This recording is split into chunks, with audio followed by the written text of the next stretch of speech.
Hello बंधुरा welcome to my YouTube channel. बंधुरा आज के आमी देखुन कि रान्ना करब इलिश माछेर सेদ্ধ। ये देखुन इलिश माछगुलो आमी निये नियेछि। एत बड़ बड़ इलिश माछेर पिसगुलो देखुन, ये देखुन कत सुंदर। तो एइगुलोते आमी एखन नुन हलुद मेखिए नेब। तारपरे आमी किभाबे करछि रान्नाटा आपनारा देखते थाकुन। इलिश माछेर पिसगुलो आमी भालोभाबे धुए नियेछि। एखन आमी एटाते नुन आर हलुद माखिए नेब।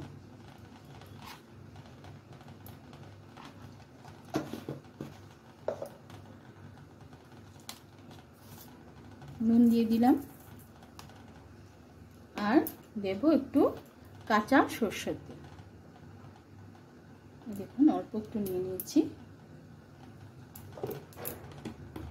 দিয়ে এখন পিসগুলোকে আমি ভালোভাবে ম্যারিনেট করে রাখবো। মাছটাতে ডিম হয়েছে, ডিমগুলো আমি বের করব না, ডিম শুদ্ধ আমি সিদ্ধ হতে দেবো।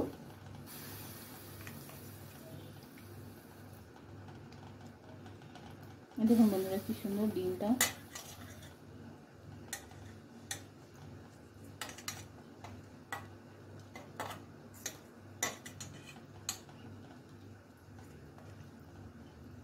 এভাবে করে হলুদ, নুন আর তেল এই তিনটা ভালো করে এভাবে মাখিয়ে নিলে ইলিশ মাছের যে স্বাদটা আরো বেশি ভালো হয়।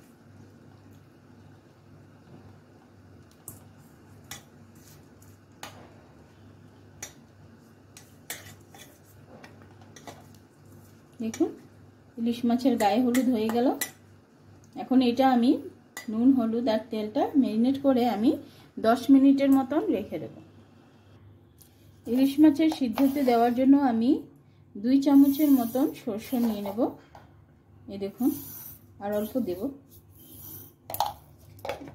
প্রথমে আমি সরষেটাকে পাউডার করে নেব।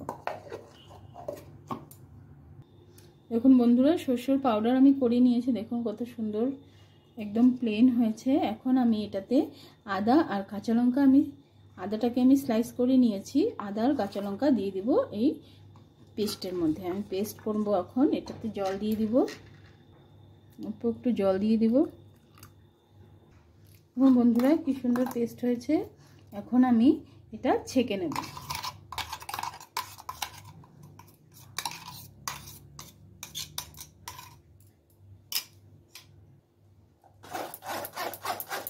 এভাবে করে নাড়াতে নাড়াতে সব ছাকাগুলো উপরে থেকে যাবে।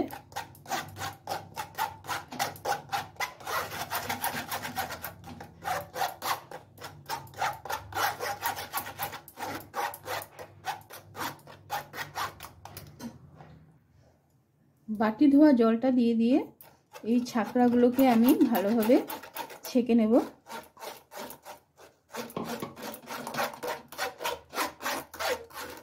দেখুন বন্ধুরা কতগুলো ছাকা বের হয়েছে, এগুলোই গিয়ে পেটে ক্ষতি হয়, তার জন্য আমরা ছেঁকে খাই।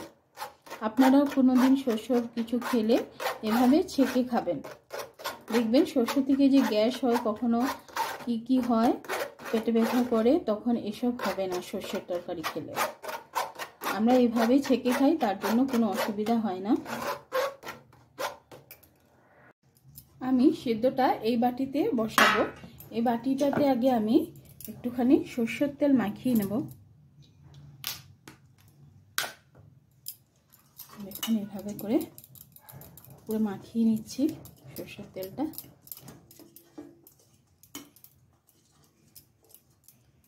মাখিয়ে নিলাম। এখন আমি এই পিসগুলো একটা একটা করে সাজিয়ে দেব এখানে।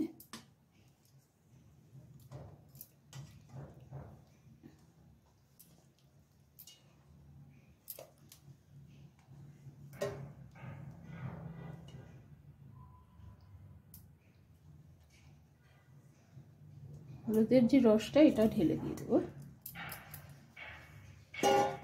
এখন আমি তার উপরে এই যে সরষে বেটে রেখেছিলাম ওটা ছড়িয়ে দেবো উপর থেকে।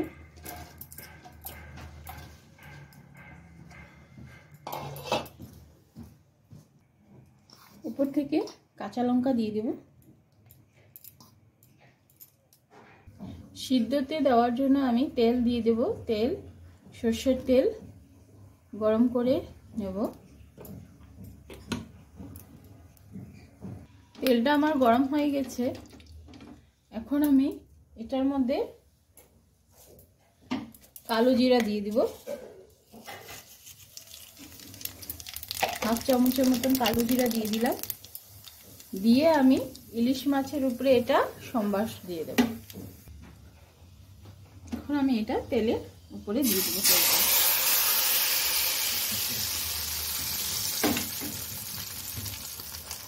দেখুন বন্ধুরা, এখনই কত সুন্দর লাগছে।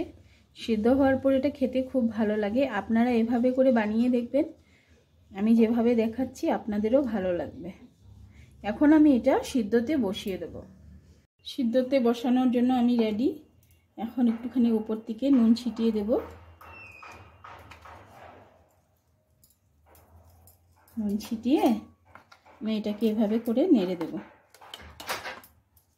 দেখুন সুন্দর লাগছে আমার এই সিদ্ধর যে রেডি করেছি প্রিপারেশনটা। এখন আমি এই ঢাকনাটা দিয়ে ঢেকে দেব।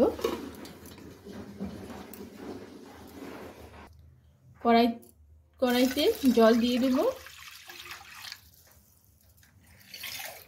সিদ্ধতে দেওয়ার জন্য একটা স্ট্যান্ড বসিয়ে দেব এভাবে। আর এখন এটা ফুটতে থাকবে, আমি এটা বসিয়ে দেব উপর থেকে।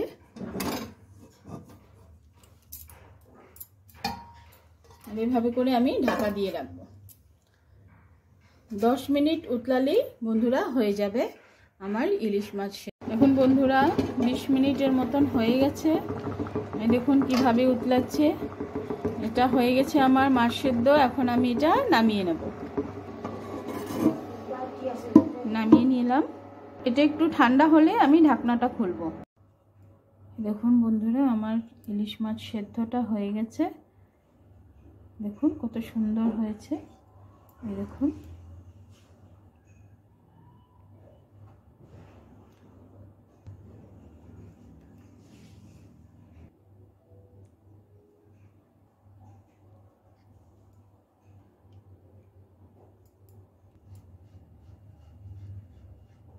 দেখুন কত সুন্দর হয়েছে। বন্ধুরা, আমার এই ইলিশ মাছ সেদ্ধটা যদি ভালো লেগে থাকে আমাকে কমেন্ট করে জানাবেন। Thank you.